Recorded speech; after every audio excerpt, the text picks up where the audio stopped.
and welcome aboard the Tabletop Express. I am here as most of the time, I guess I should say, not always, but most of the time, with Anthony Board Game Dads. Anthony, welcome back to the Express. Thank you. I think you need to get a trained sound effect when you say welcome back aboard. Yeah, add that to the list of things I need to do. Cool. Which is a long one, but we're making progress, I promise. I'm really excited, though. I want to thank everyone for joining us tonight. We are talking about tonight, I think, an interesting topic. This is our favorite. This is some of our favorite, not our, be-all, end-all, always favorite, but favorite two-player games. And I should say this correctly, games that we like to play with two players. This is not just two-player games. I think that's an important clarification because you and I went back and forth on this, and we should clarify there's a lot of great games that are two-player only. Not all of these are two-player only. I know you've got a few on your list, and I've got a few on my list. So yeah, for sure. How did you go about with this list, by the way? Because I just want to kind of share from my perspective. I was trying to pick a good mix of games that I thought would suit a lot of different audiences that I know will be listening. But there are also games that I can guarantee will hit my table this year. Oh, for sure. All of these games have, I think with the exception of one, all of the games I'm going to talk about tonight have already made it to the table this year. And we're only in the second half of January here. So these definitely get played. That's for sure. Well, that's a good start. Well, I'll kick us off. I'm going to kick us off with one that I've mentioned a few times. And I think it's pretty important in terms of just the board gaming world, and that is Carcassonne. Carcassonne is one of those games, and there's a lot of versions of this game. I actually had a photo that I was really close to using for tonight. That is literally my big box, and then all of the games with the expansions. And I own them all. And I'm actually talking just that base game of Carcassonne, man. It is a terrific two-player experience. I think it plays well. I think you can put this on the table with beginner players and players who have been playing board games a long time, and it's going to have a great feel with two players. I will also mention that there is a Castles version of Carcassonne, and it's fantastic. It was a little bit hard to get a hold of these days. I got lucky, got a hold of a copy, I think, last year for like $30, which was significantly lower than what that price is going for. But I will tell you, man, this game is so much fun with two players. To me, it fits that classic trope of board games, and this is definitely a favorite in our house. So this is going to get a lot of plays, two-player, as well as 3 and 4-player in 2021. So for me, my first one that I'm going to mention is definitely Carcassonne. Yeah, this game scales well. Like you said, it does play well at all player counts. Definitely a game that my wife and I get to the table pretty often as well. In fact, our part of our wedding decor was some of the winter Carcassonne graphics and whatnot on some of the pieces at the wedding. So that was pretty cool. I'm actually jealous because you have the winter version. You've heard me say this to you before. You have the winter version of Carcassonne that I wish I owned and I need to get. But I know you have all the expansions though, so you have it covered. I have it fairly well covered.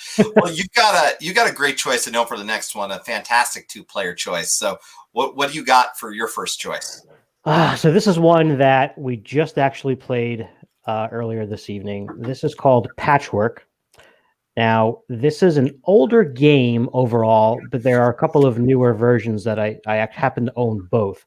But essentially, this is a quilt making game where you're putting these polyomino Tetris style pieces on the board, trying to cover up basically the whole quilt. You're trying to fill up the entire board, which is pretty impossible. If you've ever played this game, it is brutal because you're not going to fill up the whole board. And at the end of the game, when you score, you get negative points for all the squares that you didn't cover on your board. Now, the reason I like this is because, again, we're talking about two-player games. Right now, it's basically just me and the wife that are playing these games for the most part, and she beats me at most of them. So in this game, I have a little bit, not an advantage, but a little bit closer to evening the playing field with that punishing negative points at the end of the game. She managed to beat me today by, I believe, a score of -1 to negative, I don't know, 20 something. It was something ridiculous like that. It's interesting because I feel like a lot of people, they hear negative points, and if you're not used to, even if you're used to games, the negative is still not a common thing. No, it doesn't get better. I was playing a game at dinner tonight of Quicks, and even Quicks has a negative potential, but it rarely occurs. Very, very, very rarely. But yeah, you're right. This one's great. This one has so many versions. I have the Christmas version, which came with a cookie cutter, by the way. It did. It comes with a cookie cutter. I just want to point that out. To me, wonderful addition to that game. Speaking of wonderful, I love this next game. This next game for me is, I just think, a beautiful game. And I actually think I may like it best at 2 to 3 players, perhaps best at 2. That is Azul. Mm-hmm. This is the base version of Azul, I guess you could say, or the first version. There's multiple versions of Azul that are out there.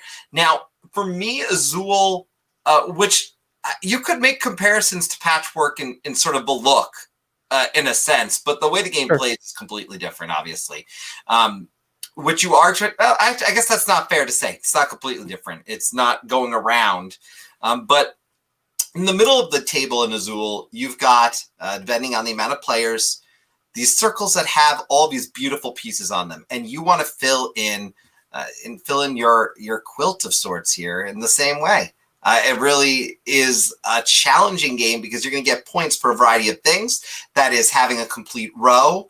That is using all of your different colors in a particular game. So, for example, all the reds, or as my wife likes to call them, the starbursts. So they look like starbursts. Do not eat the Azul pieces. Yes. But this game is with 2 players, and I think this is what draws my attention to it. It's competitive. It has a little bit more take that, but not too much. It's not, I don't think, if you don't like take that, I don't think it gets to an intense level that it's going to drive you nuts, but it's definitely really competitive. And I don't know, for me, this one just plays really, really well with 2 players, and it may not have a 2-player only button on it, but it's one to get to the table with a couple any day of the week. Yeah, for sure. I mean, the meanest thing, I guess, that would happen in this game is that if you purposely took some tiles that your opponent was trying to get, and I don't really consider that mean. That's, especially in a 2-player game, that's like a strategy, right? Yeah. I mean, you play to win. So you're playing to, and we should point out, for those who don't know Azul, there are, if you can't put them on the board, they go into a spot where you get negative points. We do have a question that just came in. Eric Daly asking, have you played all 3 versions of Azul? I'm going to just say, my bad, I played 2 out of 3. And I'm 1 short at this point. I still always go back to this one. I fell in love with this one, so I always end up going back to this. Plus, I own this one. I don't know about you. How many have you played? I've only played this one. So what other one have you played? I believe the stained glass one. Okay, that's the second one, I think. Yeah, the second one. I did not play the third one. But thank you. Great question, Eric. I do want to play them all. I think they're all great games from what I've heard. Again, have not played the last one. So. Yeah, I definitely would give it a shot. I don't have a need to own them at this point. But it's at some point, what shape are we going to use next in the game, right? It's squares, it's Tetris pieces, well, there's a card game version of this to some extent too. We're not going to get into that. But you may have a card game in mind, I think, for our next one, if I'm not mistaken. This is another one that's pretty simple, but like Patchwork, can be extremely punishing. In this game, which is called Lost Cities, it's compared, I think, to a game called Racco, I believe, an older game I've never played. But basically, it's about putting cards in numerical order. And as you can see, there's these different sort of expeditions that you're both playing towards. And this is 2-player only game, so that board goes in the middle. And you're basically playing cards in each color in ascending order, trying to get points. But the trick is, as soon as you put 1 card down to any of those expedition sites, you're committed to do that expedition. And so you start 20 points in the hole. So you have to do your best to try to dig out of that hole and get positive points. And on top of that, if you play one of those wager cards, you're going to multiply, which could work out great for you, or you could be multiplying some negative numbers, which is just brutal. So another game where I feel like this evens the playing field a little bit.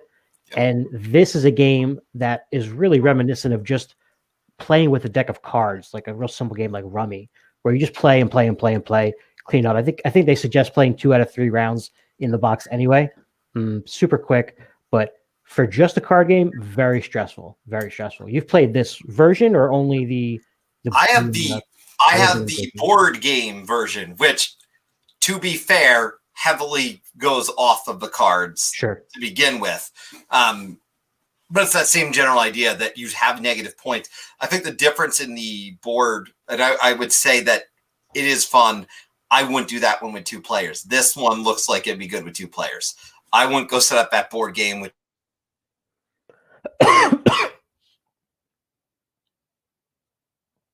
Hello? I think we lost Chris.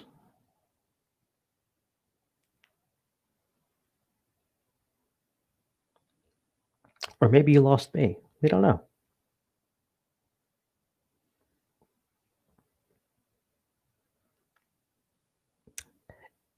Is there anybody out there?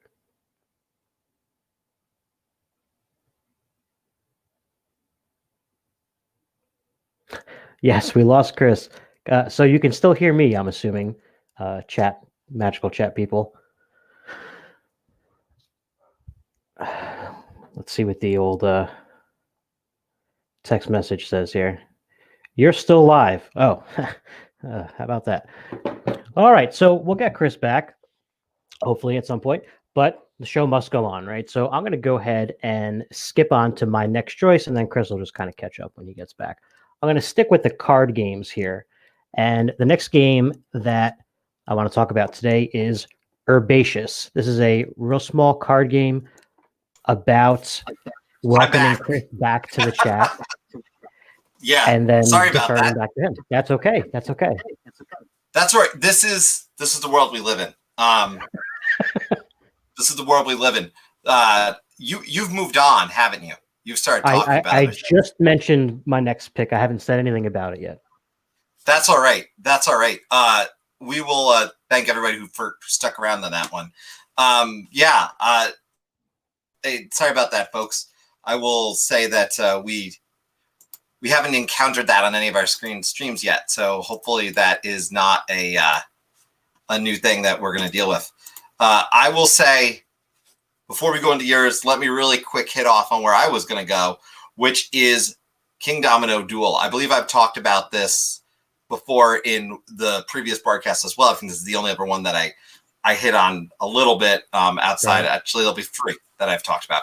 But this one's a favorite. This is a 2-player game. King Domino Duel. Duel, obviously 2-player.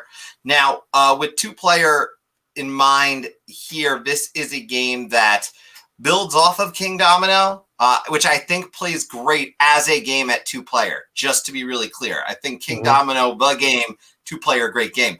But what I like about King Domino Duel is it adds these almost superpowers. They're actually magic spells into the game, but add some extra abilities. So when I take a die, for example, on this one, if I took a die that did not have an X, I now actually am going to check off a box and make my way towards having this extra special ability that I'm going to be able to use. I like it. It adds this just little extra component from a 2-player split game that I think adds a difference into the game.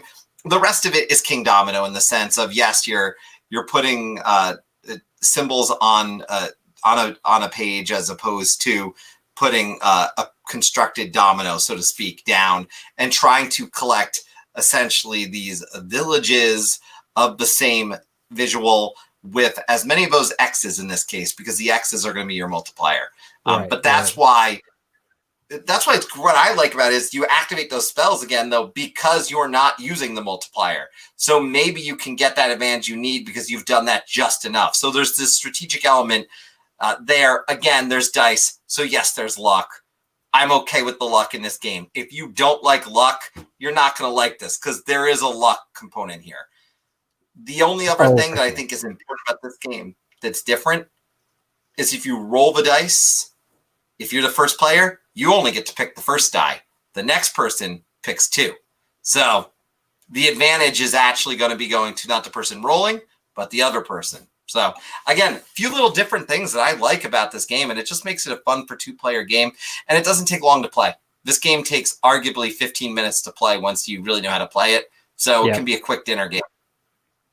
For sure. And I love that mechanism of rolling 4 dice and the person who rolled gets to take the first one, then defer for 2 and then get the last one.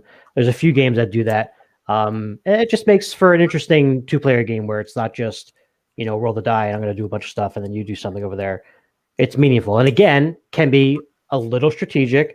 You see that you've got a large area of that particular symbol, but you don't have any X's yet. I'm not going to let you get that X. I don't want you to score those points. And the board is big enough that you're pretty much, for the most of the game, you're going to have somewhere to put something. And those spells are really cool too, like you said, but you can only one person can get them. So that's a bit of a contest too, right? There's a race to the spells that's happening. Right. You don't want to be the person who doesn't get the spell that allows you to separate a die, for example, because that's extremely useful. So again, I think it's just there's strategy, but yes, there's luck. Again, I stress the luck part because if you hate luck, you want no luck in your game, this isn't for you. But I really think if you're able to deal with a little bit of luck, you're gonna have some fun. If dice are involved, there's luck. That's the one thing I would say. Games that involve dice, 9 out of 10 times, there's luck. There are exceptions to that rule, but yeah, for sure. All right, so a little while ago, I started talking about this game for no reason, and I'm just going to bring it up again. My next game is Herbaceous, another small card game. Now, this is the first game on my list that is not strictly a 2-player game. This does play, I believe, 2 to 4, or 1 to 4, actually. There's a solo mode. Haven't played that. Real simple game, real pretty. I found out after the fact that Beth Sobel did the artwork for this game, who also did the artwork for Wingspan, and so that was a happy find when I picked this box up. I had no idea. Needless to say, I really enjoy her artwork. But this game is all about planting herbs. It's another quick one. In fact, you start off the game, you only have 4 different potting cards to really use, so you're only going to pot stuff 4 times in the game. The rest of the time, you're drawing 2 cards. You draw 1 card, and you decide if you're going to put it in the middle, which is the community garden everyone can take from, or in front of yourself as part of your private garden. Whatever one you choose, the next card you turn, you do the opposite. So you're always going to be placing something in the middle and something in front of you. All 4 of those pots, though, score in different ways and have different requirements. So, for example, one of them is all about getting all of the same type of herb, and it multiplies. If you pot 3 of them, it's this amount of points, 4, 5, 6, etc. One of them is getting pairs of cards. So how many pairs did you get? But when you pot these things, you can choose cards from both your private garden and the community garden in the middle. So the strategy that comes into play is, how much do you want to put up for grabs in the middle that you don't want your opponent to get their hands on as well? And once you get that pot done once, you're only going to do it once, so you want to get the most out of it. So when do you pull the trigger and plant that one? Because it's one and done. And then there's a little bit of a bonus for getting a certain amount of special herbs. You get the sought after herb biscuits, I believe, which is 5 extra points. I like that mechanic, though, of being smart about when you're going to pull the trigger on it, because that gives this kind of risk factor in it, which I like a lot. This is actually a game I have not played. I saw good reviews, and I bought it as a gift for my son's teacher.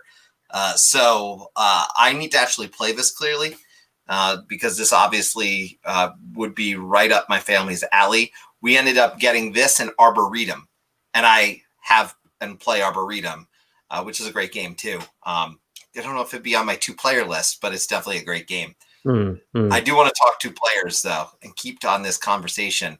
This next one is next one's a big favorite of mine. To not talk about this game would be a crime. quite frankly. This one is targeting, and oh my god, I love this game. This game is not complicated in nature. The idea of it is kind of straightforward. You are placing meeples on the outside, and where the meeples intersect is where you get to put these other pieces. And you'll see in this, which is the artwork right off Cosmos Games website, you're going to see now that means I now get to take 5 actions on every turn, with exception. There's exceptions to that because there's a time where you may only be able to play 2 meeples. That's going to limit you a little bit. There's definitely plenty of take that in this game, but it again does not fall into a take that where you're going to get your feelings hurt. It is a strategic game where you really are going to have some you're going to have some second guessing going on. This is the type of game where I go back to later and say, oh, I know where I messed up. So this is definitely going to be maybe heavier for some newer players, but I think it's a game that they could get into. It's a game they could learn. And to me, it is a game worth owning. I should point out, you are trying to fill in this game a tableau of cards, and there are bonuses depending how you fill out that tableau of cards. And that is 3 rows of 4. So you will arguably want to fill a row with all of the same type of card. But to get into detail of this game, we're actually going to have a great chance. Ryan Espin, who I believe is in the chat, is going to chat with me in the next week and a half or so. And we're going to go through this game for an episode of Who is this game for? Or is this game, that's not even the name of it. Is this game for you? I don't even know the name of the show. It's called Who Made This Thing? I know you would think I'm drinking beer, but I'm not. Maybe you should start. Yeah, I should. But no, we're going to be talking about this. So if you're interested in more, please tune in. It'll be a good time. We'll break down this game, and it looks like we've got a few people in the chat. So I do want to say hi to Ren, and we want to say hi to Daniel Long, Eric Daly, of course, chatting earlier, and I see Ryan is here. So thank you all for joining. I will say this. If you have favorite games that play great with 2 players, drop them in the chat. We'd love to share them during and at the end of the show. So please definitely go ahead and do that for us. Now, Anthony. Yes, sir. What do you got next? Next game is behind me, actually, somewhere right about there. So this is a version of Ticket to Ride, which is a great family game that honestly you should own in some way, shape, or form if you have any interest in playing games. Even if you have like 2 games in your house, one of them should be Ticket to Ride. Ticket to Ride Nordic countries is a winter backdrop in this is referred to as what? Scandinavia? Is that the general term for this area? I'm really bad at geography. Yeah, I'm going to give it. I think you're right, but if I'm wrong, it's so on you're you, just as bad as I am. Got it. I should never brought it up. Anyway, my apologies to anybody who lives there. Basically, this is a 2 to 3 only player version of Ticket to Ride. So it is a very small map. As you can see, it's pretty tight. And I think it works really well with 2. I like Ticket to Ride a lot. In a large map, playing with 2 people, there's not as much interaction at all, right? It's almost like it's 2 separate. It's almost that if something happens where you're blocked from getting something, it's purely accidental. With this map, you are really, really fighting for territory, right? Because there's not a lot of spaces. There are some of those mountainous regions involved where you have to draw new cards to see if you still get through the mountain. If more cards come up of the same color you're trying to play, you got to fork over more cards from your hand. If you don't have them, you don't get to claim that route. So there's that. That can sting a little bit. But again, going back to it's 2 players, so the competition is head to head in all the games we're talking about. But it's not as take that as a game of, say, one-on-one combat or one of those unmatched games, right? Or like a skirmish game or something. But this has certain points when it's, oh man, you took that one spot. Now I have to go all the way around here if I want any chance of getting this little ticket that's like 4 points. Is it really worth it for the person who blocked you? Yeah, I think it was. So long story short, a much tighter map of Ticket to Ride. Great to bring out for wintertime because of the snowy backdrop. And as someone in the chat mentioned, Melissa, this does have a great set of colors. It's black, white, and purple. And I think that just looks really cool when those colors are out on this map. Really looks nice. Sweet. Have you played this one, Chris, this map? I may have played this once, and if I did, it was digitally. I definitely have not physically played this version. Yeah, because Ticket to Ride as a two-player game can be a little too wide, I guess, wide open. But like I said, this kind of narrows it down. I almost chose Ticket to Ride New York for this list, which is a much, much, much smaller map with routes that are like 2 or 3 spaces long. I've only played that once, though, so I don't know. Right now, I like Nordic countries better, but that may be around for a while as well. Let me just say this. I love Ticket to Ride New York. I think it's great. I'd love to check out the London one because I've heard good things about the London one. So we'll see. We'll see what kind of notches up, but it looks like Ryan's got some perspective on this too, by the way, and says Norwic's definitely better than New York. Sounds like it. From what you're telling me, I think New York is also built. I think New York is built differently, though. I think New York is built for. So I think the New York game may be interesting to audience that is listening. If they're an audience that is not played a ton of Ticket to Ride, I think it's super friendly and introductory in a lot of ways. It's meant to be a quick version of Ticket to Ride. This one, to me, is a little bit more challenging than Ticket to Ride New York. Just my perspective. Again, one play. So I don't want to speak too much to it, but no, it was really fast. We played New York, and it was like it's over already. Okay, it's really over quick. In like 10 minutes. It's what I put in the dinner game category. Yeah, I can play it dinner, and it's not very long. Before we get into our next batch, because we're at that point where we're at one left each. Any honorable mentions you want to mention? For me, I have to say I played New York Zoo. I really loved it. I think it might play great with 2 players, and I need more plays at 2 players to officially put it in that category. And there's a bunch of other games that are 2-player only that I certainly could mention. But the one that I have in my number 1 spot is a very easy choice for me, I will say. Gotcha. Yeah. One honorable mention, I will say, a very unassuming game. We got it at PAX Unplugged a couple years ago. It's called Pyramid Poker. A lot of people have never heard of it. It comes with these really nice chunky wooden pieces that all have basically colors and suits from a deck of cards on them, including 2 jokers. And the way the game works is you have this board in front of you where you're going to build a pyramid. So you put these pieces out on these spaces and you build them up. And obviously some of them the ones you place are facing you, and the ones that your opponent placed are facing away from you. After the pyramid's built, you then take turns choosing one of these from the pyramid to try to make a poker hand. You get three hands to make, but you can gamble and take a block that you can't see, right? And maybe your opponent's like, man, you took that king. I was hoping you wouldn't touch that one.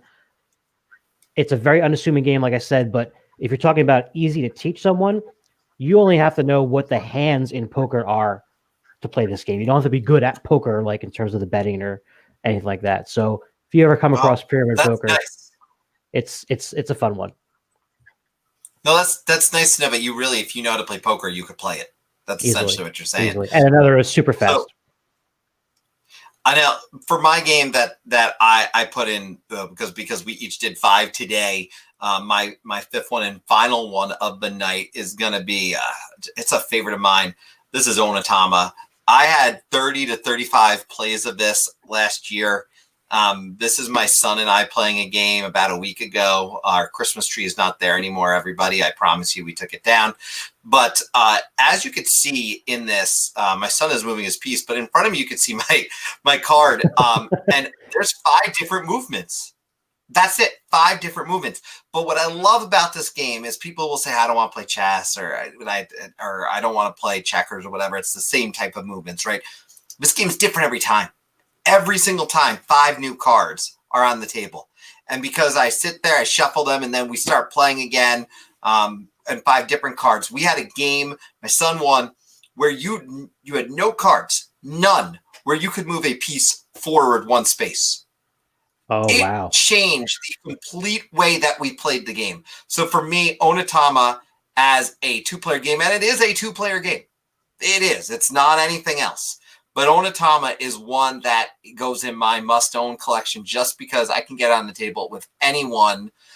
They could be a strategic gamer. They could be someone who likes chess. They could be someone who doesn't play board games.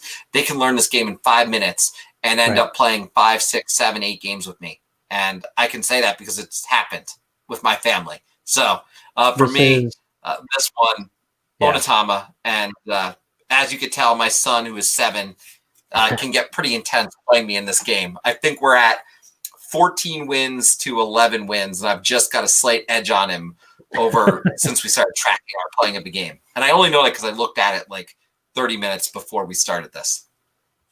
Nice. Yeah, this is another one of my favorites, and like you said, a great alternative to chess. I taught chess to kids in the before times in an after school program, and a few weeks into the class, into the sessions, I would bring this in and break it out. And I mean, this is probably the game that I can teach in the least amount of time. Like you said, it's literally 5 minutes, maybe even less. And it evens the playing field, right? Because all the information is out in front of you. You know what your opponent can do. They only have 2 choices, and it helps with that planning thing. It's a great one. This is like a work of art, this game. It really is. Yeah, and I didn't think about this. Is a great comment. I did mention this in the wrap up for 2020, which is where it initially came up, and I didn't actually think about the other great game selection here that Danielle mentions, which I have not played in a while. I've played it, but it's been a while. So another good recommendation. So I want to thank everyone again in the comments for sharing their own recommendations and comparisons to these.